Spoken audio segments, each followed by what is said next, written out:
There's a verse in the Torah that speaks in Bereshit which says, Nasa Adam, let us create man, B'tzalmenu kidmusenu, which is in our image and our form, which is a very puzzling verse, verse 26, which says that let us, in the plural, create man. So the question is the Creator is creating, and it says, let us. Who's the us? Who is the plural? And then it says, let us create in our image and in our form, B'tzalmenu kidmusenu. So what is this idea of the plural? Who is God speaking to? And the next words after that is V'yirdu b'digas hayom, and this creation of this person, this being, shall, which is translated, wrongly translated as shall master this creation. So on a deeper level, the human being is essentially the last of the creation in the creation story, which represents, every day of creation represents an evolvement. So it goes from pure light, which is the first day of creation, and life begins to materialize. And the definition of life is complexity and movement. And as the evolvement is going through the days of the creation, representing movement from pure light, which is undifferentiated and pure and no movement, to something that is called something that has a nefesh. A nefesh is something that's a living being, and a creation that has movement, until it evolves to the creation of Nasa Adam B'tzalmenu, let us create man. And the understanding is, the Kabbalistic understanding of this is, that the human being is created with everything. When God says, when the Creator says in the Torah, Nasa Adam, let us create the human being, the us is the plural, the totality of creation. The human being is going to be a reflection of everything that precedes the human being's creation. The human being will be a reflection of heaven and of earth, of beast and of prey, of the insect and of vegetation. Everything within creation will be embodied with this human being. And that ability, because we have the potential of everything within us, that gives us our dimension of freedom of choice. We have choice. We're unlike anything else of creation, which is created in its particularity.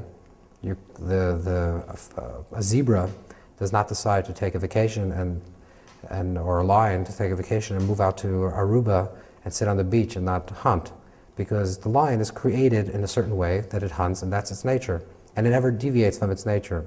The human being is the only creation, the way we understand creation, that has the ability to choose its own freedom, to choose its own reality. It can choose to hunt, and it can choose not to hunt. It can choose to be one way, it can choose to be the other way. The possibility of choice comes about because we are a reflection of the everything. Nasa Adam B'tzalmenu kidmusenu, because we are a reflection of everything else within creation, we have the potential of everything else within creation, and we can activate any part of creation within us. We can act like heaven, and we can act like earth. We can act like angel, and we can act like beast. And because we have this inner quality, which is the totality of creation that's reflected within us, therefore we have a responsibility.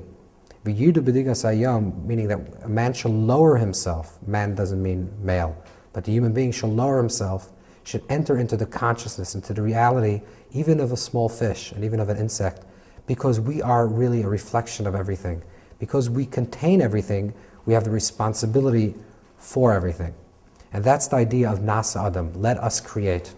And on a deeper level, the idea of Nasa Adam, let us create, is actually man is being spoken to by God, by the Creator. Hashem, the Creator, is telling us, Nasa Adam, let us create you.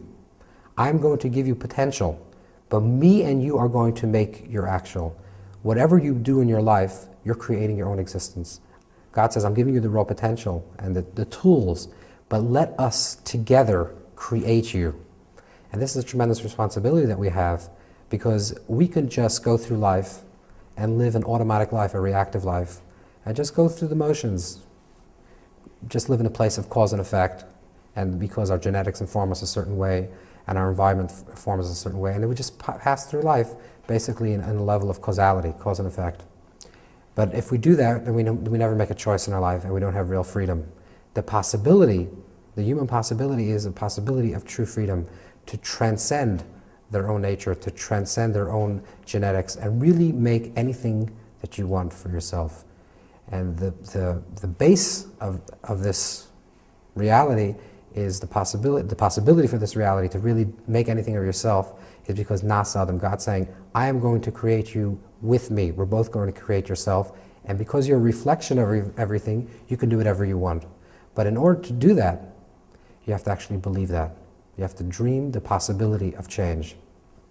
And that's really the narrative of the Torah, where it speaks about Adam and Eve, and Adam falls asleep, and Eve is created through Adam's tsela, which the word tsela, the root word tsela, which is side, is the same word as tzel, which is shadow.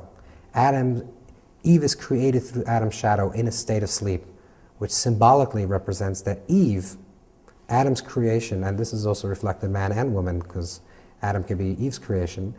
Eve is created in the dream state of Adam. Adam dreams up Eve in order to create an Eve, in order to create another. Every relationship that we have in our life, anything that we have, any creativity that we have in our life, before we create something, we have to dream the possibility that it's possible. And if we can dream the possibility that it's possible, then we create it in our own life. And that's the powerful imagery that the Torah uses of a dream state, of a tzel, of a shadow image, which is that we're created in God's imagination, through God's imagination. God dreams a dream of having an other, of having a relationship with another. This is what the Zohar speaks about in the beginning of the portion of that Galav Kalifu B'tir Ha'ila, that there's originally the pure light, and the light desire to have a relationship with another, with a vessel. And the same thing is also within our own life. We desire to have relationships with others, to create things in our life, to create relationships in our life, to do things in our life. But in order to do that, we first have to believe the possibility of creating an other. We have to leave the space, leave the room, make space for that the others for the other to exist. And by creating that in our own imagination, in our own dream, we give the possibility to have a real encounter with another and a real experience of creativity. And this is the totality of who we are, that the human being is lived fully. We become full human beings when we can live in that possibility of dream, and in that dream create relationships with other, the possibility of relationships with other, the possibility of creating whatever we want for ourselves, and then actually living it. And we're given that power to create whatever we want for ourselves in our life.